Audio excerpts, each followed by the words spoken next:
All right, so first of all, I want to utter some of the same words that some of the other speakers said about Dave Fisher. Taryn, thank you for hosting. I know we can be divas. I mean, looking at Joe's suits, for Christ's sake. So I get that. Thank you for that. I'm going to be transparent. I ran my speech through AI. It said, quote, "Your speech is already very inspiring and well structured. Good luck with your presentation." Sorry, good luck with your presentation. I'm speaking once again on behalf of the team because my coach, Rick Middleton, recently was quoted in an NHL.com interview. Manny loved the limelight when it came to the press. It helped because a lot of guys were quiet. They had never been on that spotlight. Manny, he knew how to speak and was very good at it. I was going to crack a joke about how my speaking engagement fee was cheaper than Erosione's, but I didn't realize there were some 80 team guys in here, so.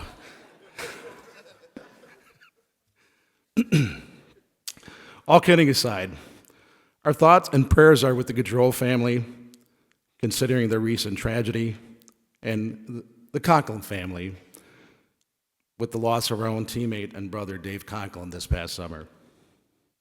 I think our own Josh Wirt captured it best. Dave was an incredible hockey player, but so much more than that. He was a brother to all of us, a tremendous leader, an all-around amazing human being. The thing we'll remember most is his dedication to growing the game of sled hockey.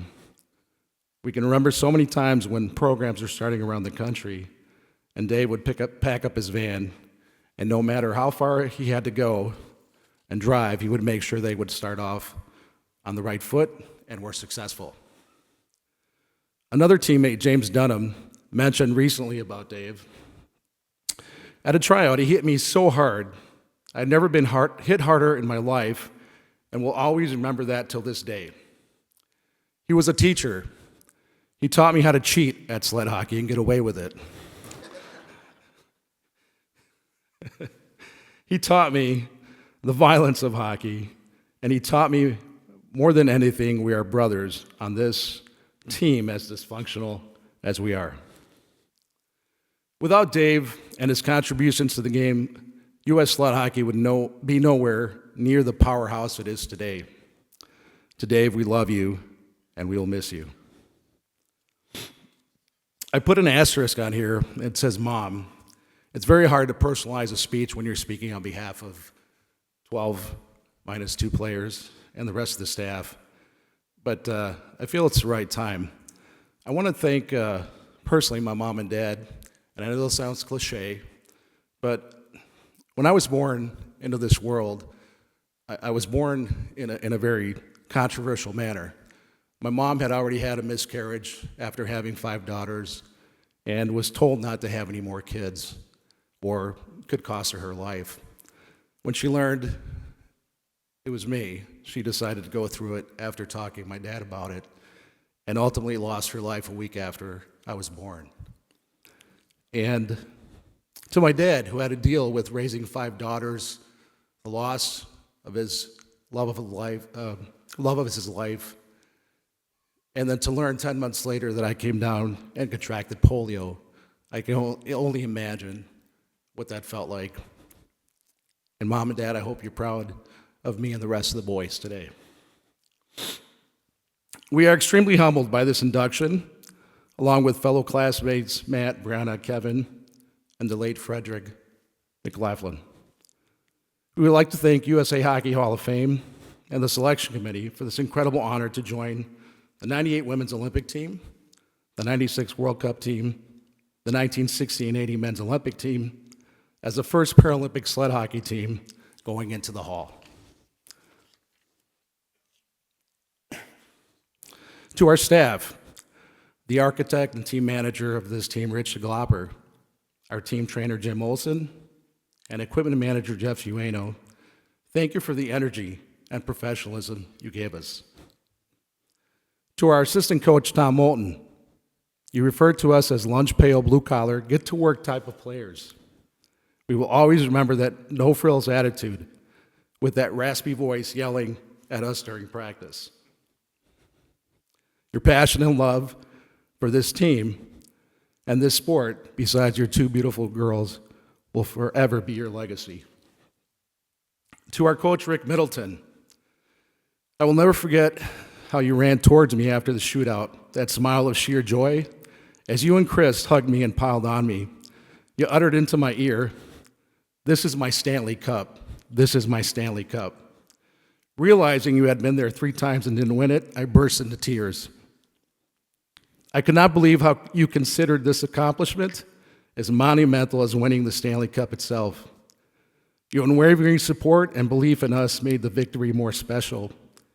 Thank you for being an incredible coach and even a better human being. This induction is as much yours as it is ours. Thank you, Coach.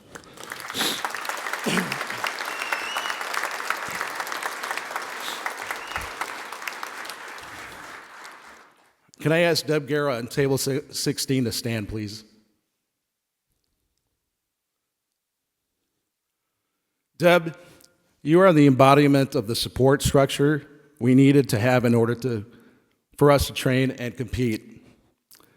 You represent our siblings, our sons, daughters, and parents. Without your unwavering support, patience, and love, none of this would have been possible. Can I ask the rest of the immediate family to stand, please? From our team, please. Yes, don't be shy.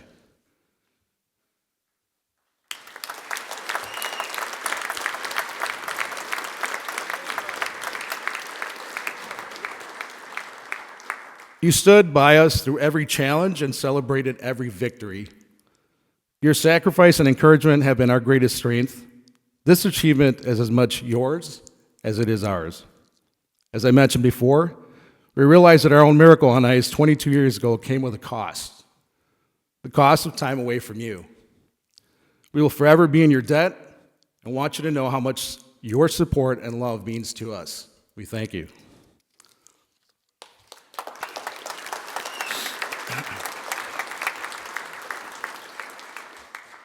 They say we are always in someone else's wake. We follow in the wake of the first sled hockey club in 1990, the Minnesota North Stars, with players like Tom McNally, George Kiefner, and Tom Wheaton. We also follow the first Paralympic Sled Hockey Team in 1998, with players like Vic Calisi and Anthony Fitzgerald. Certainly, we are in the wake of the late John Schatz line of Bloomington, Minnesota. We hope that the U.S. Hockey Hall of Fame and USA Hockey will soon recognize his efforts as the founder and visionary of the sport. Without his countless sacrifices, we would not be here standing before you today.